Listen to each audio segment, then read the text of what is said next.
Hey guys, welcome to another episode of Boss Talks. I'm your host, Kevon, the CEO of Entrepreneur Consulting. And today with me, I have Greg Anderson. Greg, go ahead and tell the people who you are and what you do. Oh, what I do, that's another whole episode. But who I am, my name is Greg Anderson. I am the president of SmartGov LLC. I am also the creator of the B.O.B App. The B.O.B App is the Black owned business app, which is a directory for Chicagoland entrepreneurs, service providers in the Chicagoland area. We have over we have over 1,000 black businesses in the database Okay. and over 100 different service providers categories. So if you're looking for a doctor, a lawyer, a fitness coach, hey, I even got somebody in there that can walk your dog. We got it all. B.O.B app. We're launching it February the 1st to commemorate Black History Month, and this is gonna be a thing. Spend your money with other black people. Absolutely. I definitely agree with that. So, Greg, let's go ahead and get started. How did you get into entrepreneurship? Oh, okay. So I kind of had the cheat code.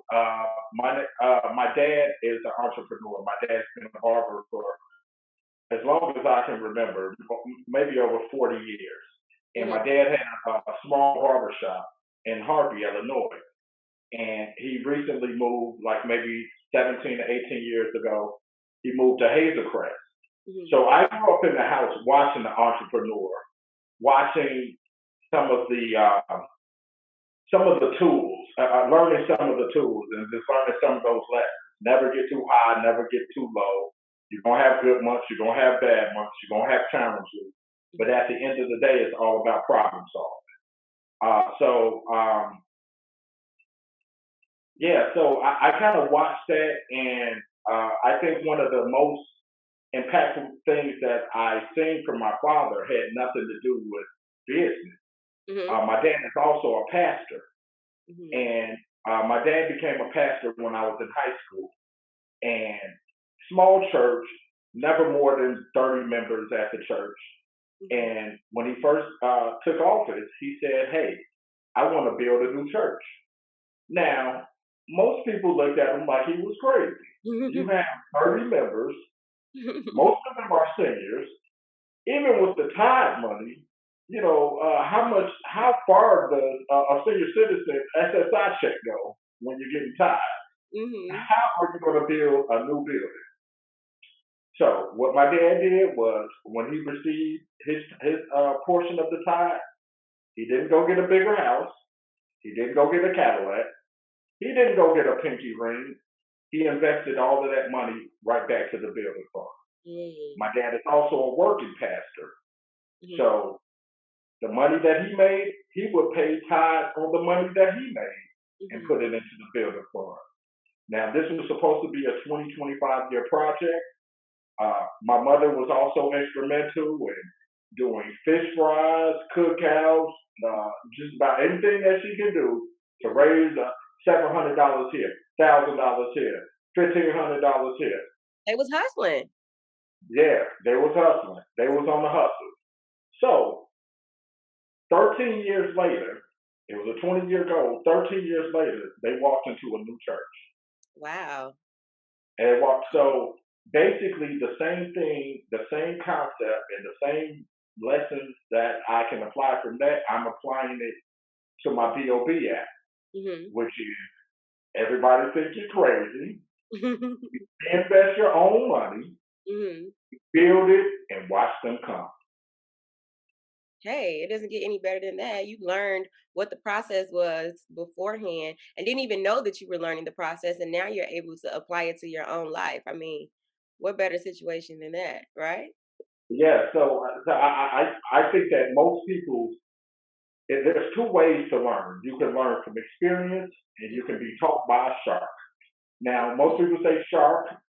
They think that's a negative connotation or whatever, but a Mhm. shark is anyone that can go in any body of water and not become prey. Ex- Amen. Exactly. So, how long have you been an entrepreneur? Like, how long have you been on your entrepreneur journey? Well, even before I became an entrepreneur, I kind of realized that me and the workforce was kind of like oil and water. When I was about 17, I was excuse me, I was about 17, and I was working at McDonald's, Mhm, and I worked at McDonald's from age 14 to age 18. mhm. That was back in the day when you can get a worker's permit, and So you right telling after your eighth age now. grade, You telling your age a little yeah, yeah, yeah. I don't shy away from my age. I'm 40 years old. I don't shy away from my age for the simple fact that there are people that's not here. There are people that will be blessed to be 40 years old. Absolutely. But when I was about 17 years old, I was in high school, and I had a boss that told me that, hey, I'm going to give you a raise. He Mhm. said, what I need you to do is, that first week of school when, uh, everybody gets out of half a day, your parents don't know about it, so you just partying for like 3 straight days, and you're trying to meet new girls and all of that stuff or whatever. He said, I need you to come in and work so we can keep up with the overflow and the demand. Mhm. I said, okay. So I did that for 3 straight days, and when it came time to get my check, I got my check and I didn't see my raise on that. Mm. I said, what? What in the world? Who I've in been the world? bamboozled. I've been bamboozled. Yeah, I got bamboozled. I mean, I could have been out partying with my friends. Probably wouldn't have met no new girls because I wasn't that. I The Lord imagine. have mercy. But, but to that point, so what I did was I came in Friday and I picked up my check. Mhm. On Saturday, I had never been late to work. I had never called off. And I opened the store on Saturdays. I work like 6 o'clock in the morning and 2 in the evening. Mhm. I no call, no show. Man, they was calling me to make sure that I was okay. They was calling my mama. They was calling my daddy. They was like, "Where is he? Where is I he? We like it. just didn't see him." I no call, no show. I went back to work on that Sunday after the no call, no show, like Mhm. nothing happened. When I walked in, the boss, he came in like maybe around 8 o'clock. He said, let me talk to you in my office. And Mm. I walked back to him in the office. I was like, okay, I think I'm about to get in trouble. Mhm. No, the exact opposite happened. He went in his pocket and started peeling me off the difference in the money that he should have paid. He And knew at that that he moment, messed I up. learned, ain't nobody about to mess with my money because there's something I can do about it. Mm. So so that was the beginning of like, okay, you fight for your money, you know what you worth, and if there's ever a situation, you got to resolve that head on, Mhm. regardless of what the consequences may be. You got to handle that. So as I started getting older, I started to develop a lot of skills in Mhm. a lot of different arenas. Went to college and just learned a lot. uh, so once I got out of school, I think my first business was Handy Andy Marketing. When I was writing business plans, I was charging $500, and people were calling me, and I'm like, okay, I had no idea of like everything that it entailed to run a business. So, you know, uh, I got overwhelmed, and it scared me to death. I stopped doing it. It scared me. It was just too much. People So you calling your went to phone your all the time. CPA. You ain't never on. I'm like, give me a 9 to 5. And then I went back to a 9 to 5 and started facing some of those same people playing with my money issues. So I said, no, I gotta get serious about this. So I think one of the next businesses I had was I had an issue about money with a job, Mhm. and I am legend. That's a whole nother podcast. I am legend when it comes down to fighting for the money of not only myself, but for just for the people, just standing up for the people. I'll tell you about that later. But So recurring issue with you. People keep playing with your money. people keep playing with my money. So Okay. I'll give you a quick situation. I was at a job where, and I'll get back to your original question. I was at a job where uh, I'm a great closer. So I was at a job where I was working at an online school, and they used me to close out the students that were on the fence and to get them to sign and register for school, put down a huge deposit, and then they can start school. So Mhm. I said, okay. So typically they were getting anywhere between like 10 to 15% of those students to register. Mhm. I was closing out like 30 to 35%. Oh And wow. I did this for like 6 straight months. So just to think about the amount of money that I brought in with my skill set. Mhm. So maybe like 6 months later, I asked them, I said, hey, brother need a raise. And these fools had the nerve to tell me it's not in the budget. And I responded, what? Fool, I am the budget. I You am the get budget. some people that. Yeah, I hate to, because I have a little bit of education. I know how to read financial reports, Mhm. uh, debt ratio. I know how to read all of that. So it's not going over my head when y'all put that stuff out on the company website and everybody else look at it and it's like, what are all these numbers? No, I can break down each item, each line. I Line understand it. by line, honey. Line by Yeah. line. so, so what I did with that was I said, okay, y'all don't want to give me a raise. So what I did was I sent an email to every white man that was on the website. You know how you go to like the about us and contact us and they got all of the Yes. white men there? That's who I sent the email to. And I CC'd all of the directors that was in the building and I sent it out to all the white people. Oh my So God. This is I classic. go to I send out the email and the email basically broke down their business structure. It was basically a SWOT analysis. Mhm. Told them their strengths, their weakness, opportunities, and Yes. threats. Mhm. I told them, I broke down, I described their business as their business model. So I said, okay, you used to operate like a fast food restaurant, get people in and out. Don't worry about customer service. Don't worry if they got napkins. Don't worry about if they got this. Mhm. Just get them in, get them out, so you can keep your time down. Like now, you operate like a sit down restaurant. You greet people at the door. You tell them the soup of the day. You come back and check on them. You do all of the support services. Mhm. And then in the last paragraph, I make my demand. And if you don't give me my raise by the next pay period, we gonna have a problem. So I go to lunch. I come back from lunch. I got a note on my desk, and the note says, "Meet me in the office." So I'm like, okay, I got to meet with one guy. I walk in the door. It's 8 grizzly big white boys in there, all packed into a. Oh, it scared the crap out of me because you walking in the door, you expect to see one person. You Mhm. walk in, open the door, it's just like a mob of. They look like the Bears' offensive They line was like, that "Pull came. up." They was like, "Pull up, Yeah, pull up." yeah. So I said, okay. So they said, first of all, this was a beautiful letter until you made your demands. They said this could have been published in the Wall Street Journal. How you just broke down the business. Why did you have to send it out to all of the white men on the website? And I told them, and this was at a time where these guys were all sports fans, so I wanted to say something that resonated to them.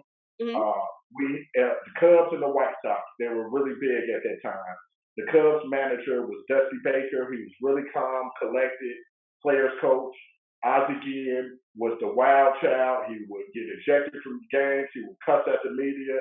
And I told them sometimes Dusty Baker got to act like Ozzie Guillen to get people's attention. So Mm. I went back to my desk. Now, mind you, because I sent that email to every white man that was on the website, 2 weeks later we were having a corporate event, all staff meeting, Mm. 500 and something employees. So the president was the one that was speaking. So we all piled in. We all piled in. Now he didn't know who Greg Anderson was, but Mhm. he quickly found out because when we had the all staff meeting, everybody goes to sit in the back. I sat in the front seat right in front of his podium. Everybody was behind me. All the managers were behind me in the row behind me, and all the other staff was in the row behind us. Mhm. So as he began to speak, I'm sitting just like this, and I'm mean mugging him. And every time he looked at me and caught eyes with me, he stuttered because at that moment he realized that's Greg Anderson. Mhm. That dude right there, that's Greg Anderson. I don't even have to know it. Yeah, that's So all after that email me. yeah, that's the guy who emailed me. So after he finished speaking, he said, "Does anybody have any questions?" Oh, Greg Anderson does, of course, right? Yeah. So when I raised my hand, now remind you, I'm all the way in the front. I'm all the way in the front, so I don't see what's going on behind me. But my coworkers tell me, as soon as I raised my hand, all of the managers did this. They just dropped their heads. They're like, "Oh Lord, what is this boy about to They knew say?" what time it was. They knew what time Okay, it was. so what I did was I said, okay. I said, hey, we're working in the student finance department, and because we're in student finance, we cannot get bonuses. Other departments can get bonuses, but because we're linked to federal money, it's illegal to give bonuses. Mhm. Therefore, we need a raise because people with this education that have been working here this long, this is typically what they make, and this is what we make. He said, okay, I'll look into it. I said, okay. So the meeting went on, the meeting ended. When I left out of that meeting, remember, it's 500 people that work there. When Mhm. I'm walking out that meeting, man, I imagine that's what Jesus felt like when he had all the people following him. I'm talking about, I'm walking, I got 500 people behind me or whatever. They're like, man, you the one, you the one. And man, they was all on me. They're like, dude, you the one. Okay, so I get back to the office. Now at this point, it's a power shift because I got the attention of the president.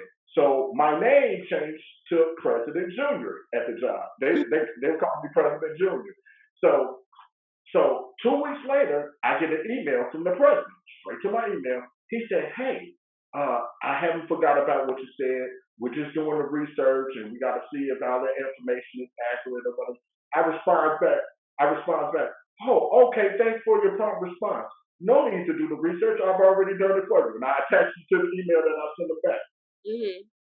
I sent all the information back. This is where I got this information. No cap.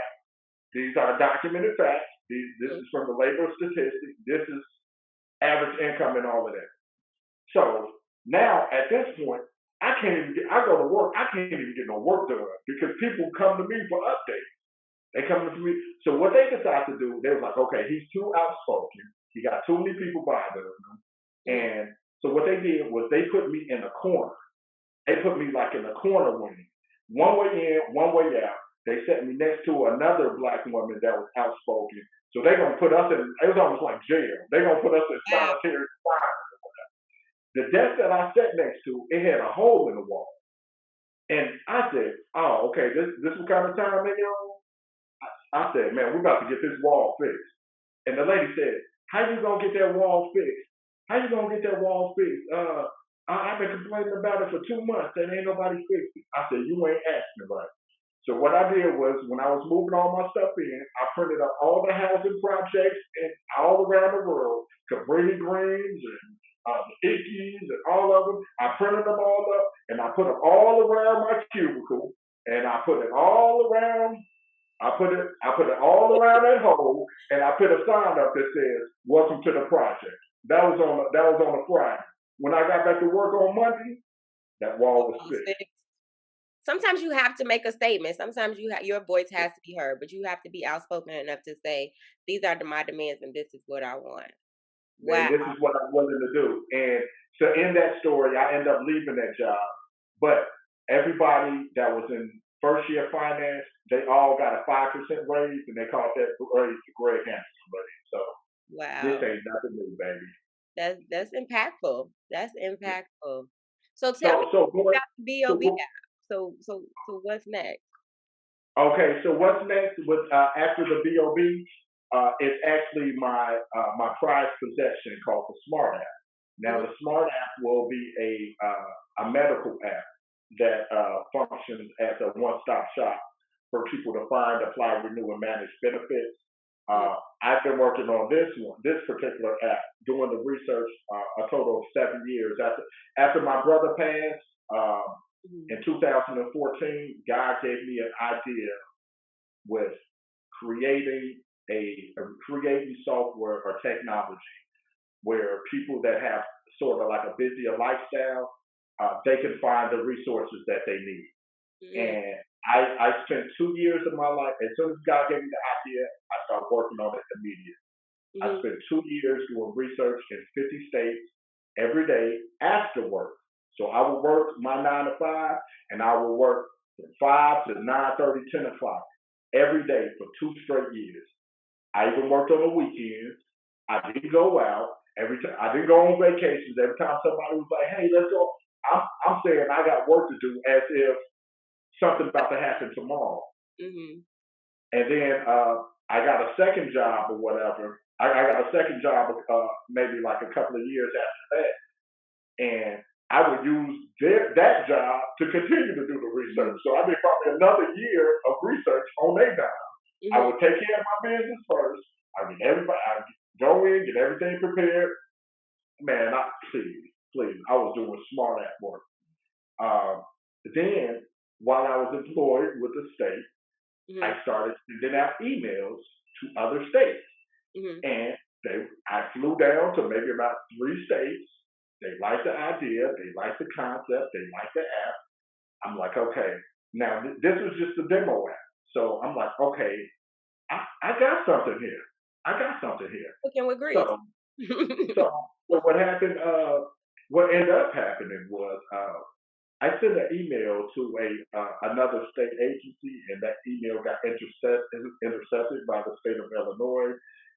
There's a really big, really big investigation on me, and subsequently, I quote unquote resigned from the state of Illinois, and that was the best thing that happened to me because it forced me to follow my dream.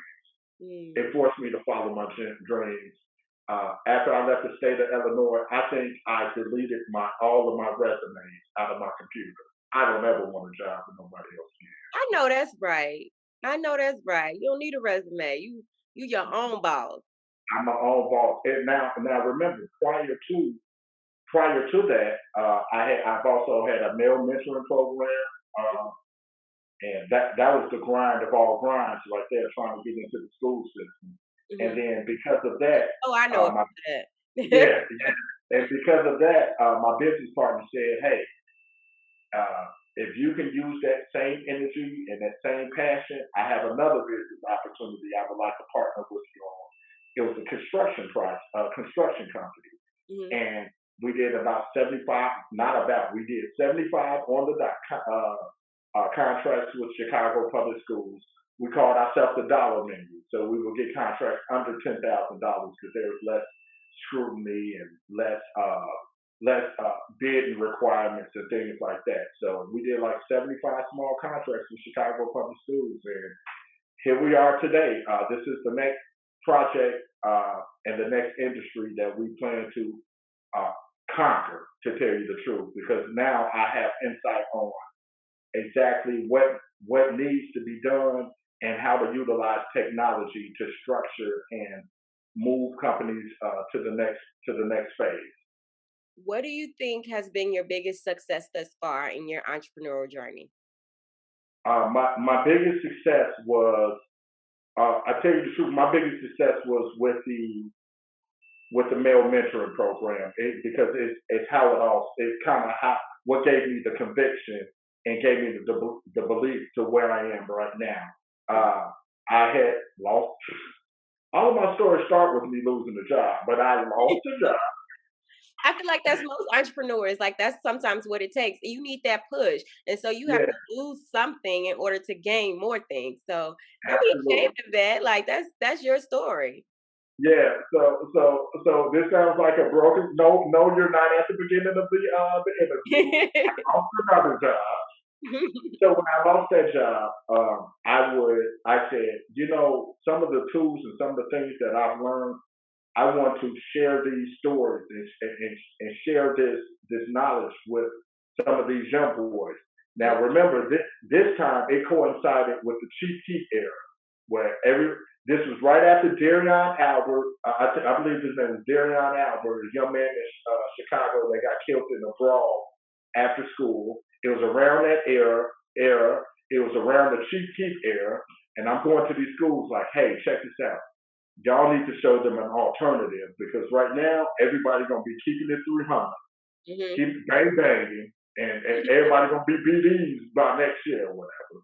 So Mhm. y'all need to give them an alternative. I went to all these schools, got turned down by all these schools because I don't have a background in education. I have a background in business.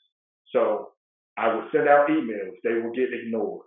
Mhm. I said, okay, let me step it up. I start going to these schools, start going to these schools. But this time I went with the secret weapon. They were called Krispy Kreme donuts. So I would drop them off a box of Krispy Kreme donuts Mhm. with my pamphlets and with my brochures and all of my marketing material and start getting in good with the secretary. So now they're paying attention to me. So now I see from my emails not getting responded to at least my pamphlets getting moved to an area where to the mail room that goes to the principal. I'm like, okay. I Mhm. said, pretty soon I'm gonna be in that office myself. Mhm.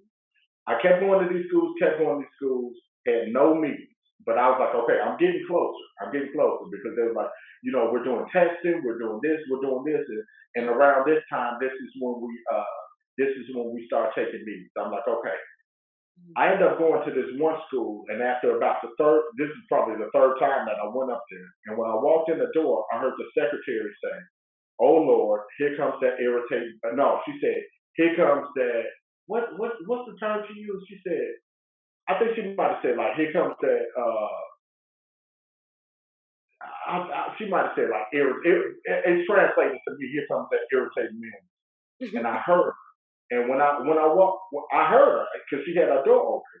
I Mm. walked to her door and I challenged her. I said, "No, no, no. I'm not irritating. I'm persistent.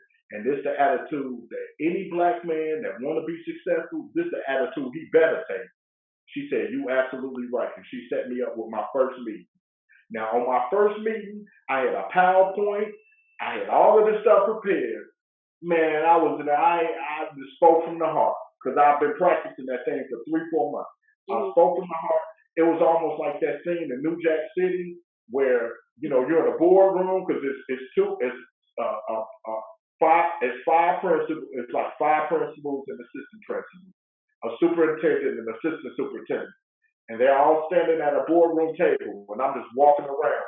And as I'm walking around, they following. I said, yeah, I got it. I had an all black too. The only thing I was missing was the dog and Oh telling them to my sit your $5 butt down before I make change. That was the only thing that was missing from that. So I got my first school.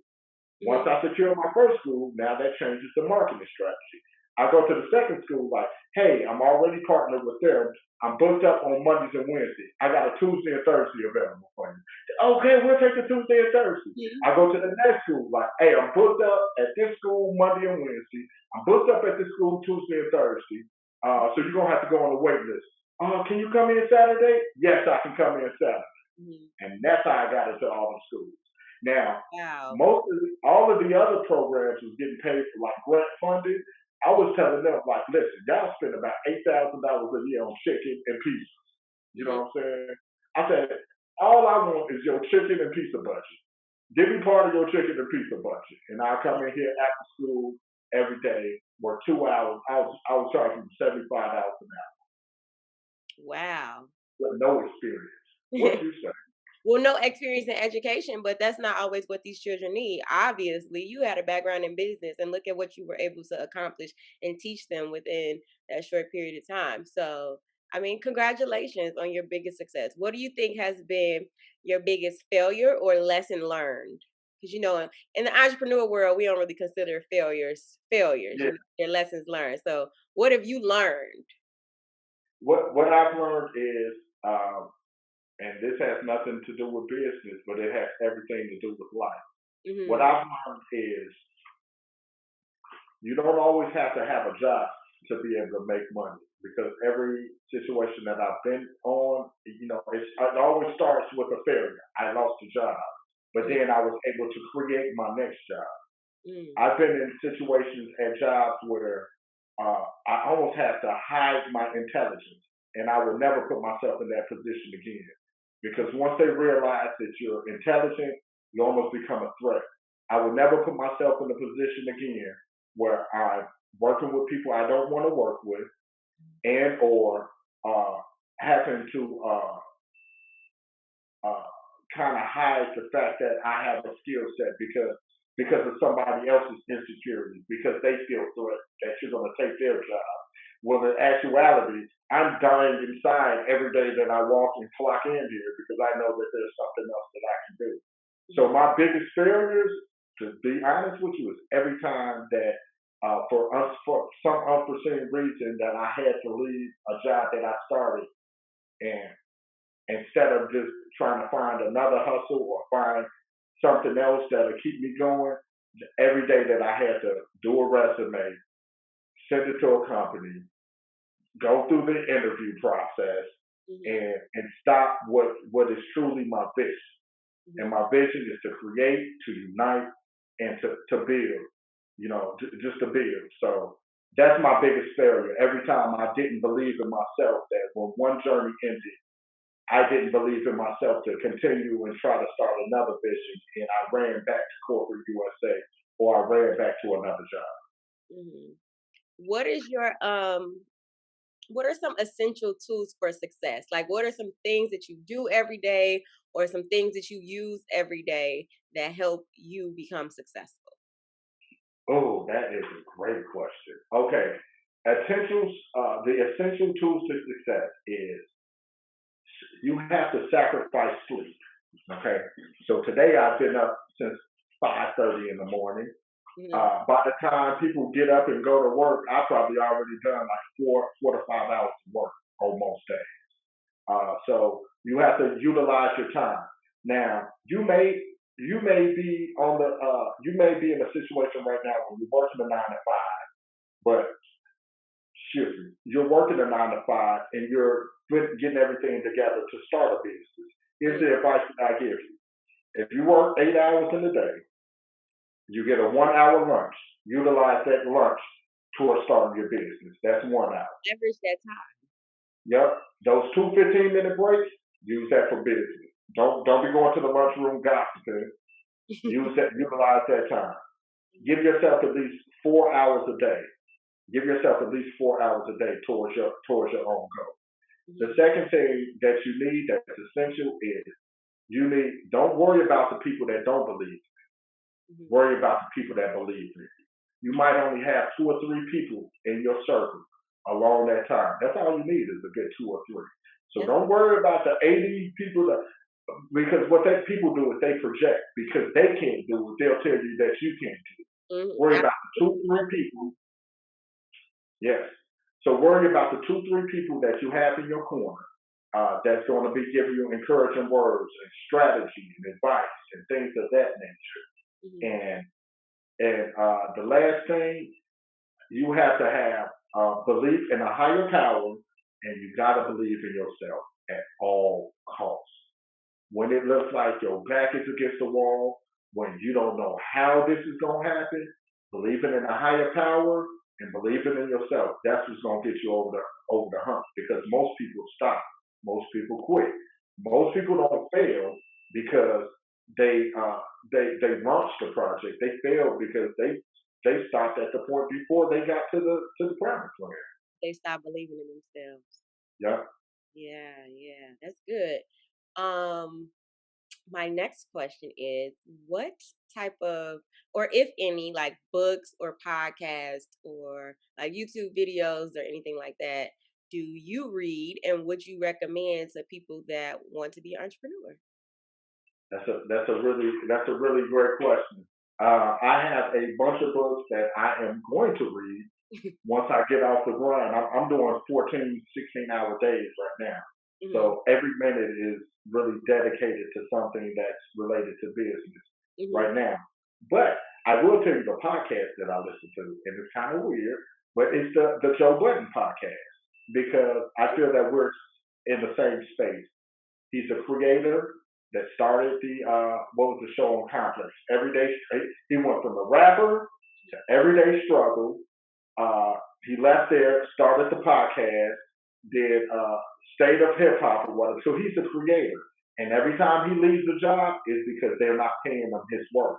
And Mhm. he's smart enough to know that, hey, I'm bringing in this amount of money in advertising. I'm bringing in this amount of traffic. We have these views, and you're paying me pennies. This is what I'm worth. And when they don't give it to him, he bounces and he creates somewhere else. And he Mm, creates somewhere else. So I listen to that podcast religiously just for stories like that. mm. Okay, okay. What advice would you give to someone who is thinking about becoming an entrepreneur, thinking about, jumping off the ledge or have just started? Like, what advice would you give somebody new to the game? Beware of that serial killer out there called fear. Mm-hmm. Okay, fear. He has killed many dreams. He has not been caught yet. He got a warrant for his arrest. So just stay away from that serial killer called fear. Most people fail because they don't even try. Hmm. You never know what you know how to do until you push yourself to the limit. Push yourself to the limits. I've had situations in the past where um, like people tell me like, oh my goodness, like you're such a great writer now. But most people don't know when I went to college, I was in a remedial writing class. I, I was so ashamed of my writing class that like when my friends were like, what class you got now? Hey man, I'm gone, man. I'm gone. It was embarrassing. I was like in a remedial writing class or whatever. But now, And then by the uh, time you finish, you writing business plans. Make it make sense. Make it make sense. writing business plans at the state, I was one of the top union stewards, so I'm writing grievances. I'm beating the lawyers at the state. Oh my god, that's a whole nother episode. But when I was a business owner, when we had the construction company, Mhm, learning how to write contracts and things of that nature, because when you're in business, it's one or two things. You got to know how to do it, or you got to pay somebody to do it.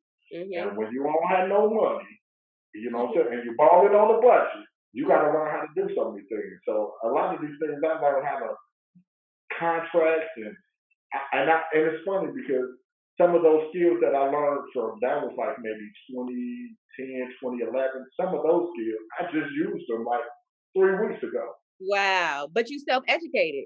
You took Yeah, you took stuff and you learned it yourself. You always were a student of your craft, and that's big because a lot of people think that information is just gonna fall in their lap, or they can reach out to somebody and they're gonna give them the game for free, and that's not it. That's not how it goes because the game is to be sold, not told. So absolutely, everybody's not going to just say, okay, here's the blueprint. Although they'll give you the blueprint, you have to do an investment for you. And self education to me is one of the biggest investments you can make in yourself and in your business. So hearing you say that, it motivates me even more to be more self educated. Like, even if I don't use this tool right now, somewhere down the line, it's going to be beneficial to my success. So absolutely. thank you for that. Thank you for that. Is there anything else before we get out of here that you would like to let people know about Greg, about the B.O.B app, or the SmartGov app? Is there anything you want to drop on us? With future projects, I'm just going to say stay tuned. But with the B.O.B app, the app is ready. We're submitting it to iTunes on tomorrow. Hmm. Uh, will be submitted to the Play stores on tomorrow as well. So it'll be available on iOS as well as Android devices. We started off, we did demonstrations on Facebook invites for demonstrations every week in November, every Sunday in November. So we had 5 different demonstrations. I would allow people to see my demo and I would let them scrutinize it. I would like them to say, I like this, I don't like this, email me feedback. And most people get their feelings hurt when somebody says you have a product that's less than perfect. But what I did was, if you tell me that, hey, maybe it needs this, this, and this, by the time next Sunday came around, I implemented that, and Hmm. I did that 5 straight times. Now I have what is called a flawless project. As a matter of fact, the app is done. And in the 2 weeks since I just announced that I'm going to release it on February 1st, Hmm. I'm still I'm making upgrade. I'm doing version 2 right now. That's why I'm not getting no sleep. I'm doing version 1 is done, but Oh, I'm like, no, I can I can do this. I can add this ring. I can add job fairs.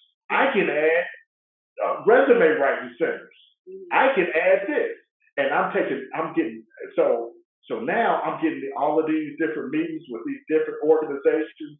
I'm doing backdoor meetings to help. Black people get jobs in the south suburbs.